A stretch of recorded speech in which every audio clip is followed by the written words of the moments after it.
Hello जय हिंद प्यारे साथियों। देखिए आज हम लोग देखने वाले हैं क्लास 12th केमिस्ट्री का मोस्ट वीवीआई 5 मार्क्स का क्वेश्चन जो आपके बोर्ड परीक्षा के लिए काफी ज्यादा महत्वपूर्ण है प्यारे बच्चों। और जितना भी मैं आपको 5 नंबर का क्वेश्चन करवाते चलता हूँ इसको आप लोग अच्छे तरीके से तैयार करते चलिए और इसी में से 100% क्वेश्चन लड़ेगा। एग्जाम के बाद प्रूफ दिखाता हूँ और एग्जाम से पहले आपको 6 लॉन्ग क्वेश्चन दे दूंगा प्यारे बच्चों और उसी में से क्वेश्चन रहेगा। ठीक है, तो चलिए प्यारे बच्चों फटाफट शुरुआत करते हैं। बस पूरे मन के साथ देखिए, पूरे एकदम जोश के साथ एकदम नोट्स को लिख डालिए और बहुत आसान भाषा में है, आपको यूं ही याद हो जाएगा। ठीक है, तो चलिए प्यारे बच्चों फटाफट से शुरुआत करते हैं और साथ में चैनल से पहले बार जुड़ते हैं तो चैनल को सब्सक्राइब कीजिए, ललका दबाइए, मन कीजिए हल्का। और साथ में प्यारे बच्चों व्हाट्सएप ग्रुप में आप लोग को जुड़ने के लिए इस नंबर पर व्हाट्सएप मैसेज करके व्हाट्सएप ग्रुप में जुड़ जाना है। ठीक है, नंबर है 9142529134। इस नंबर पर व्हाट्सएप मैसेज करके ज्वाइन हो जाएगा।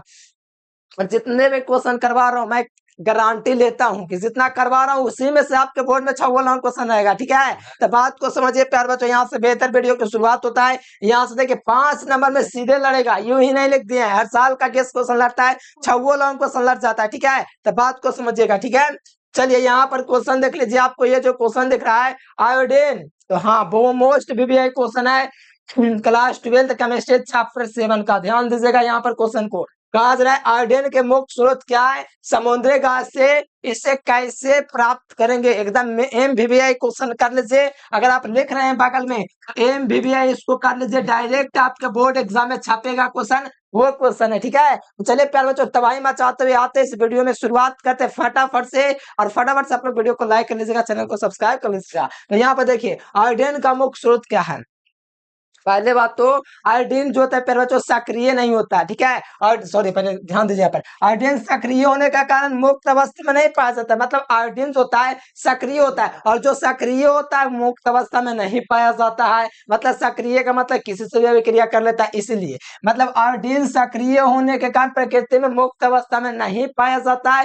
डायरेक्ट लिख सकते हैं या तो आप लोग ऐसे भी लिख सकते हैं आयोडीन सक्रिय होता है इसलिए मुक्त अवस्था में नहीं पाया जाता है, ऐसे भी आप लोग लिख सकते हैं। ठीक है, और आयोडीन का स्रोत पूछा था, आयोडीन के मुख्य स्रोत देखिए क्या चीज है। आयोडीन के पहला स्रोत है समुद्री घास, जिससे समुद्री घास का उत्पादन भी किया जाता है। यहीं पे दिया तो समुद्री घास पहला है। फिर दूसरा देखिए आपका क्या चीज है, तो चीनी साल्ट पीटर है। क्या चीज है, समुद्र का जो दोस्तों प्राकृतिक जो स्रोत होता है, समुद्र का जो मुख्य स्रोत होता है, सॉरी आयोडीन का जो मुख्य स्रोत होता है उसमें आपका समुद्री घास पहला में है और दूसरा में आपका क्या चीज है चीनी साल्ट पीटर और तीसरा में आपका प्राकृतिक ब्राइन है। तो ये तीनों जो है प्यारे बच्चों आयोडीन के मुख्य स्रोत है। क्या चीज है, आयोडीन के मुख्य स्रोत है। नाम देख लीजिए क्या चीज है, पहला समुद्री घास है, फिर उसके बाद क्या दिया है, तो उसके बाद चीनी साल्ट पीटर, उसके बाद प्राकृतिक ब्रांड। अगर इतना लिख देता है तो मास्टर समझ जाएगा, आपको वहीं से नमस्कार करेगा, आपको पूरा नंबर दे देगा कि स्टूडेंट्स काफी ज्यादा मेहनत करके आया, बहुत मेहनत किया है और बढ़िया टीचर से पढ़ के, इसीलिए आपको पूरा नंबर, एक नंबर भी नहीं काटेगा क्योंकि यहाँ पर आपका पूरा पहले आयोडीन के बाद मैंने लिख दिया। आयोडीन सक्रिय होने के कारण दोस्तों मुक्त अवस्था में नहीं पाया जाता है। आयोडीन के मुख्य स्रोत निम्न है, तो पहला आपको आयोडीन में लिखना है पहला स्रोत समुद्री घास, फिर उसके बाद लिखना है आपको चीनी साल्ट पीटर, उसके बाद आपको लिखना है प्राकृतिक ब्रांड। आप देखो आयोडीन का उत्पादन समुद्री घास होता है। कौन सा समुद्री घास होता है, तो लैमिनेरिया किस्म का समुद्री घास होता है। कौन सा किस्म, लैमिनेरिया किस्म का समुद्री घास होता है। तो ध्यान से देखिए और क्लियर करिए मेरे प्यार बच्चों, हमें तो ज्ञान किस बात का, और यहाँ से क्लियर करा के छोड़ेंगे। ठीक है, और बहुत लंबा क्वेश्चन नहीं है, बहुत छोटा क्वेश्चन है, रिएक्शन देख के नंबर देगा मास्टर। ठीक है, और रिएक्शन ये ट्रिक बताएंगे ना तो आपको एकदम पता चलेगा कितना आसान है। अब इतना आसान क्वेश्चन है ये लॉन्ग क्वेश्चन आपके एग्जाम में आवेगा।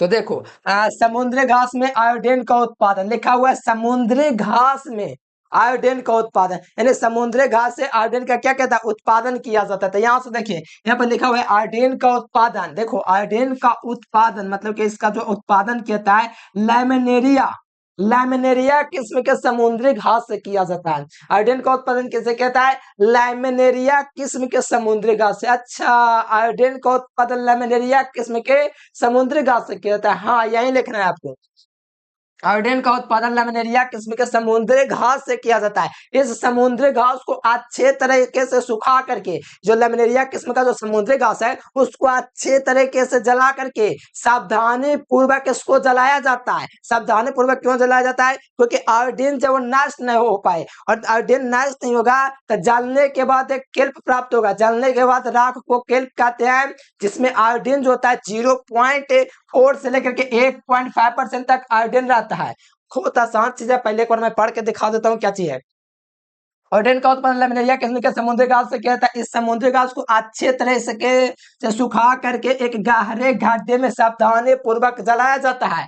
सावधानी पूर्वक क्यों जलाया जा रहा है? क्योंकि आयोडीन नष्ट न हो पाए, एकदम सावधानी पूर्वक रखा जाता है ताकि उसमें से आयोडीन नष्ट न हो पाए। फिर वो पाए जलने के बाद प्राप्त राख को, यानी कि आयोडीन जलेगा, समुद्री घास जलेगा तो जलने के बाद राख को क्या कहते हैं? जलने के बाद राख को, जिसे हम लोग केल्प कहते हैं, जलने के बाद प्राप्त राख को केल्प कहा जाता है। क्या कहा जाता है? केल्प कहा जाता है। एकदम आसान भाषा में मैंने बनाया ताकि आपको अच्छे तरीके से याद हो जाए। जिसमें 0.4 से लेकर के 1.3% तक आयोडीन रहता है। बातिया को समझिए, यहाँ पर मेरा 0.4 से लेकर के 1.3% तक क्या रहता है? आयोडीन रहता है। कितना परसेंट रहता है? 0.4 से लेकर के 1.3% तक आयोडीन रहता है। किसमें? तो जो जलने के बाद जो राख प्राप्त हो रहा है आयोडीन का, जिसे हम लोग केल्प कहते हैं, उसमें 0. कितना से लेकर के 0.4 से लेकर के 1.3% तक क्या रहता है? अरे इतना आसान है, आयोडीन रहता है। हाँ, बस इतना लिखना है, आयोडीन रहता है। केल्प को जाल में घुला करके, ये जो केल्प है इसको जाल में घुला करके, जो 0.4 से लेकर के 1.10% तक आयोडीन है, जिसे हम लोग केल्प कहते हैं, इसको जाल में घुला करके, जाल में क्या करेंगे? घुला दो भैया, घुला दो जाल में घुला देंगे तो काम घुलनशील अवयव, जो काम घुलनशील अवयव रहेगा उसको छानेंगे, हाथ से निकालेंगे, फेंक देंगे। ठीक है, तो काम घुलनशील अवयव जो जाल में नहीं घुलेगा आयोडीन, वो कौन कौन है?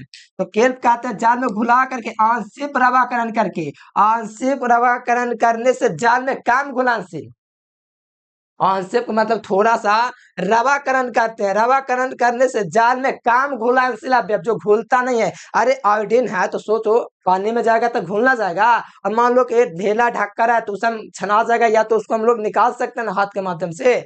तो काम घुलनशील अवयव जैसे पोटेशियम क्लोराइड इसको बोलते हैं, जिसे KCl शॉर्ट में बोलते हैं, पोटेशियम क्लोराइड, K2SO4 जिसे हम लोग बोलते हैं सोडियम, पोटेशियम सल्फेट हम लोग बोलते हैं, और साथ में सोडियम क्लोराइड और सोडियम सल्फेट SO4 होना चाहिए था। ठीक है, चलो कोई दिक्कत ना है, SO3 देगा, सोडियम ट्राई सल्फेट दे दिया, कोई दिक्कत ना है, यहाँ पर देख लीजिए। ठीक है, आधे रावाकृत होकर के क्या क्या क्या चीज होकर के? रावाकृत का मतलब होता है क्या चीज?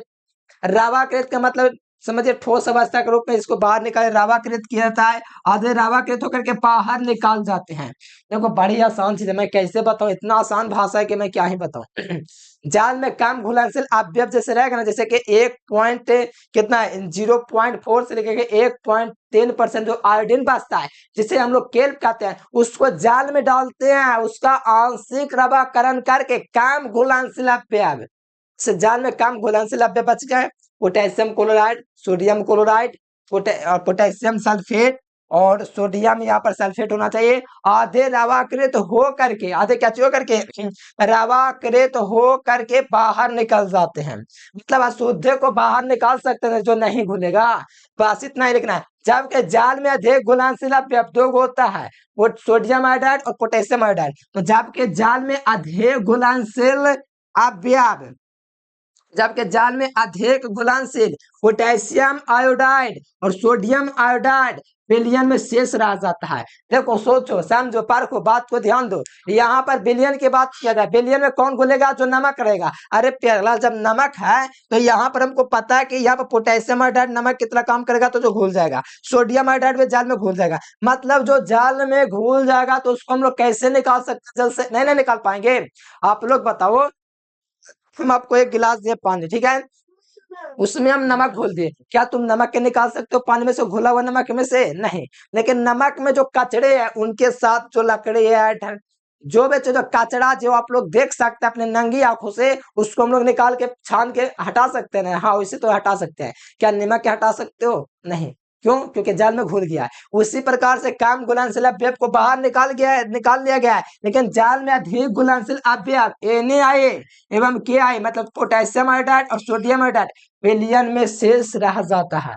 अभी रह जाता है तो अभी प्राप्त तो हुआ नहीं आयोडीन, ये तो जलीय विलयन है। अब इसको प्राप्त कैसे करेंगे, तो यही तो देखना है प्यारे स्टूडेंट्स, यहीं से तो ट्विस्ट आता है और नंबर आपको चुटकियों में देगा।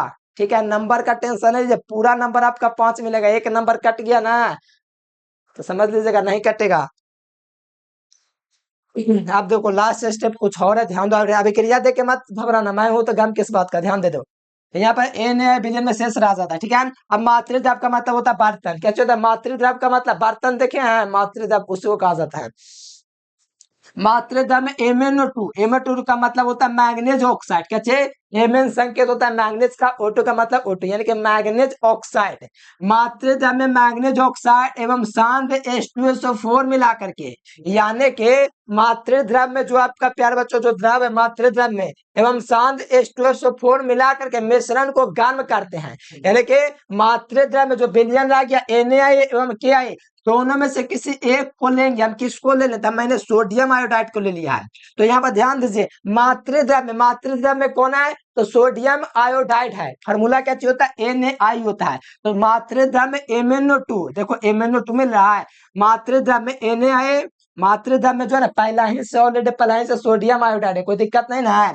सोडियम आयोडाइड का फार्मूला ये है, मातृद्रव में MnO2 एवं सांद्र H2SO4 को मिला करके मिश्रण को गर्म किया जाता है। इसको क्या किया जाता है, गर्म किया जाता है। ध्यान दीजिएगा मेरे प्यारे बच्चों, एकदम यूं ही आपको याद करवा देंगे। गर्म करने पर आयोजन लिखा गया, ठीक है, आयोडीन होगा। ठीक है, आयोडीन वाष्प के रूप में खूब ताप देंगे। तो बताओ प्यारे स्टूडेंट्स, ये जलवा जो है वाष्प के रूप में बाहर उड़ेगा ना, हाँ भाई वाह, जलवा जो है ना वाष्प के रूप में बाहर उड़ जाएगा, तो नीचे में क्या बचेगा, सिर्फ आयोडीन बचेगा। तो ध्यान दीजिएगा, तो मिश्रण को गर्म करने से आयोडीन वाष्प के रूप में, आयोडीन लिखा हुआ है, ठीक है, आयोजन नहीं आयोडीन, आयोडीन वाष्प के रूप में निकलता है। किसमें, आयोडीन वाष्प के रूप में निकलता है। गर्म करने पर आयोडीन वाष्प के रूप में निकलता है, जिसे चीनी मिट्टी के बने विशेष प्रकार के नलियों, जैसे चीनी मिट्टी का एक विशेष प्रकार का नली होता है जिसे एल्यूडोल किया जाता है, उसमें संघनित कर लिया जाता है। संघनित का मतलब जमा कर लिया जाता है, जिसे चीनी मिट्टी के बने विशेष प्रकार के नलियां जिसे एल्यूडोल कहा जाता है, एल्यूडोल कहा जाता है, इसमें संघनित का ठोस अवस्था के रूप में जमा कर लिया जाता है। अच्छा ऐसा बात है, यानी कि जो विलयन है उसको हम लोग गर्म करेंगे तो वो निकलेगा वाष्प के रूप में, और वाष्प के रूप में निकलेगा तो उसको ऊपर से संघनित करके एक विशेष प्रकार के चीनी मिट्टी के बने नले एक्यूडोल में संघनित कर ठोस अवस्था में प्राप्त कर लिया जाता है, और यहाँ से आयोडीन आपका प्राप्त हो जाता है, जो मार्केट में चलेगा और खाएगा बंदा। ठीक है, तो यहाँ से ध्यान दे दीजिए, अभिक्रिया आपको ध्यान देना है। लगता है आपको हम अभिक्रिया आपको नहीं याद करवा पाए, एकदम यहीं पर याद करवा देंगे। ठीक है, बात को पहले ध्यान रखिए, मैं जो बोलता हूँ उस पर ध्यान दे दीजिए। ठीक है, तो यहाँ पर कहा क्या जा रहा है पहले वो समझो। मातृद्रव में आपका क्या पहले से था, विलयन KI एवं Na, तो मैंने सिर्फ Na को लिया, आप लोग Na को ही लीजिएगा, KI मत लीजिएगा, जो बेहतर रहेगा। ठीक है, तो ध्यान दो, Na लिया, मातृद्रव में MnO2 मिलाया हुआ है और H2SO4 मिला करके गर्म किया गया है। तो देखो दो को क्या चीज का अणु है बताओ तो, सोडियम आयोडाइड, नाम नहीं ना पता तो लिख लीजिए कहीं पर, इसको बोलते हैं सोडियम आयोडाइड। सोडियम आयोडाइड के क्या अणु है, तो दो अणु, ये वाला शुरू में आंक रहता है ना, ये अणु दिखाता है, क्या दर्शाता है, अणु, और ये लास्ट में जो दर्शाता है परमाणु दिखाता है। तो ध्यान दीजिए, सोडियम आयोडाइड के कितने अणु है, तो सोडियम आयोडाइड के 2 अणु है। मैग्नीज ऑक्साइड के क्या अणु है, तो 1 ऑक्साइड है, और एक आपका अणु है मैग्नीज ऑक्साइड का। सल्फ्यूरिक अम्ल H2SO4 के क्या अणु है, तो 3 अणु है। मतलब अभिक्रिया कराना रहेगा तो सोडियम आयोडाइड के 2 अणु लेंगे, मैग्नीज ऑक्साइड के 1 अणु लेंगे, और सल्फ्यूरिक अम्ल के 3 अणु लेंगे। इसको गर्म करेंगे, क्या करेंगे भाई, इसको हीट कर लेना है। ठीक है, बहुत तेज गर्म कर लेंगे, क्या कर लेंगे, हीट कर लेंगे। हीट करोगे तो सोडियम हाइड्रोजन सल्फेट के 2 अणु मिलेगा, कितना मिलेगा सोडियम हाइड्रोजन सल्फेट के आपके 2 अणु मिलेगा।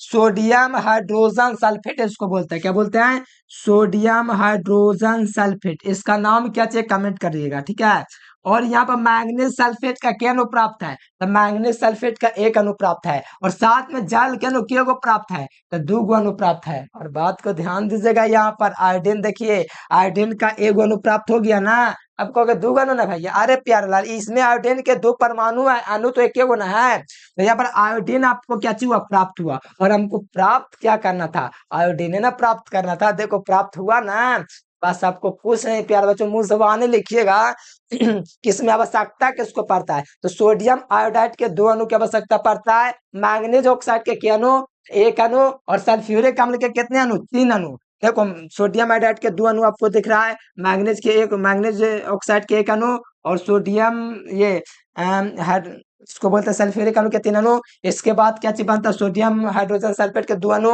मैग्नीज सल्फेट के एक अणु, और यहाँ पर आपका जल के दो अणु और आयोडीन मिलता है।